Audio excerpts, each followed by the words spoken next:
Male loneliness is at an all-time high, and this is because having a boyfriend or a man or a husband is incredibly embarrassing. It's a risky investment, and it's not worth it. But now that so many women are not entertaining men anymore, they are bored and lonely, and so they are so damn annoying in public. I feel like a prey animal being stalked by wolves or bears 24/7, especially when I'm alone in a grocery store or at the mall or at the gym. Like, it is scary to be a single woman, especially when men do not take no for an answer. Like, if a man asks me for my number and I say no thank you, I'm not interested, they don't take that as an answer. They want an explanation. And so normally I just tell them that I'm married, and then they look at my hand, the fact that there's no ring on my finger. And then it's like, well, are you just gonna walk away, or are you going to harm me in some way? Like, it's hard to be a woman. It's really hard. But I saw this comment on a video about the Vogue article about how having a boyfriend is embarrassing, where this woman bought herself a disengagement ring. And I tried it today, put on my little disengagement ring, and it worked so well. I have never had such a peaceful gym/grocery store experience in my life. Men left me alone. So I guess all it takes to make men respect us as people is to pretend that another man, a different man, owns us. Because that's what a wedding band is, a symbol of being owned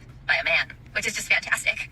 And I will never have a real one, but this fake wedding ring, or engagement ring, or whatever, ring, we need to start doing this. Because if they can't tell, because every woman has an engagement ring on her ring finger, they don't know if talking to us is going to get them beat up or not. They don't know. So I'm having fun with it. I'm going to buy like a bunch of really cheap, like cubic zirconia, whatever, like $10 rings, and just cycle through them and just pretend to be engaged forever.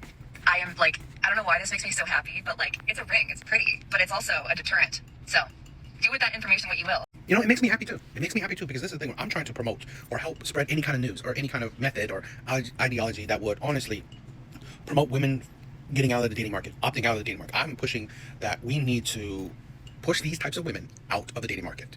These women need to go to the 4B movement, need to decenter men. These women, I hope these women go MGTOW, right? Literally just opt out of the dating market. Men are invisible to you. Do not date men at all for the rest of your life. Please be singly happily, right? Be happily single, please. I mean, like, I'm not being sarcastic. I really promote it. I really wish more women like this will be single for the rest of their life. I really do. I mean, don't deal with men. Don't want to deal with men ever. So, great.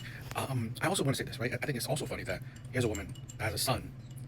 Well, if his son will live a lonely life, who contributed to it, right? It's women like this. But hey, it is what it is. Her son is a man, right? A boy. So why would she care? Why would she care if he's lonely for the rest of his life? Why would she care if he has no one? She doesn't. Women don't. Women don't give a shit about their sons, about men, right? They don't. But it's fine. I promote it. I think it's best. I'll also say this, right? I want women to stick to the ideology. Do not change. I find it really hard that a lot of these women, they switch up. They switch up later on, right? They constantly say, I'm lonely, I want to, find a man. Don't. Please don't. Please stick to your guns, please. Oh, I definitely wish